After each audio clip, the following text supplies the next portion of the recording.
Hello everyone, how's it going? In this video I'm going to talk about the brush tool that you've seen me use throughout all of these videos. Now,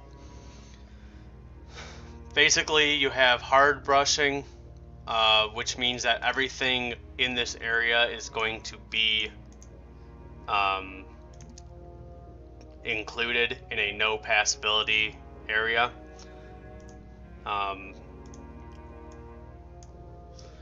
Whereas the soft brushing, you can see I have a dark blue area and a light blue area. The light blue area may but does not have to get filled in, whereas the hard blue areas will almost certainly get filled in.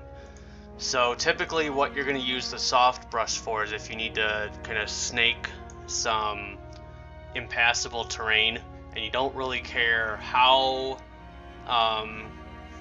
it turns out, and in fact you want to even encourage the computer to generate some nooks and crannies for you to put treasure chests and artifacts into. Whereas if I did the same thing with a hard brush, notice how this is mostly useless terrain for me. I can't, or it works, but it just looks bad, you know? So soft brushing when you need to do more snake-like areas, and then hard brushing when you need to just kind of circle off an area, or if you're doing boundary zones between different areas on your map.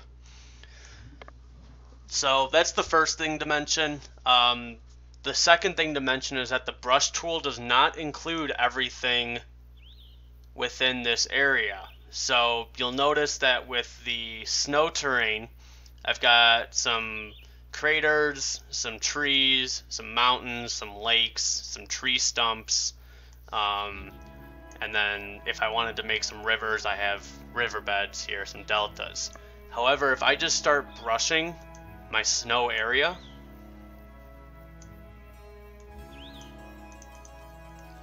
all you're going to notice is trees and mountains. So if you want to have a very, very, very forested snow area, go ahead and only use the brush tool when making your areas.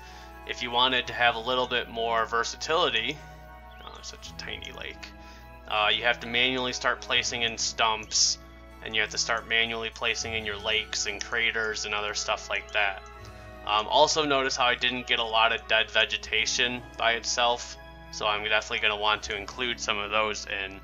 And then I could probably just finish off with the brushing tool to give myself kind of a forested lake environment. The snow is definitely the one that I know definitely does not include everything. I'm not 100% sure on the other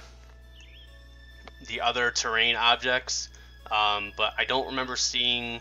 Well, I guess with grass, I have seen lakes before, but I don't know how many of the other terrain types the auto brush ignores most of the stuff you can put down.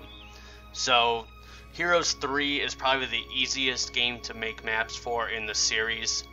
Just keep in mind that if you brush everything, you're going to have a very, very, very forested map, and it's especially for snow areas, a little over the top, if you ask me. I prefer to have some lakes and random tree stumps and stuff like that, just to visibly open it up a little bit, while still strategically keeping everything closed off.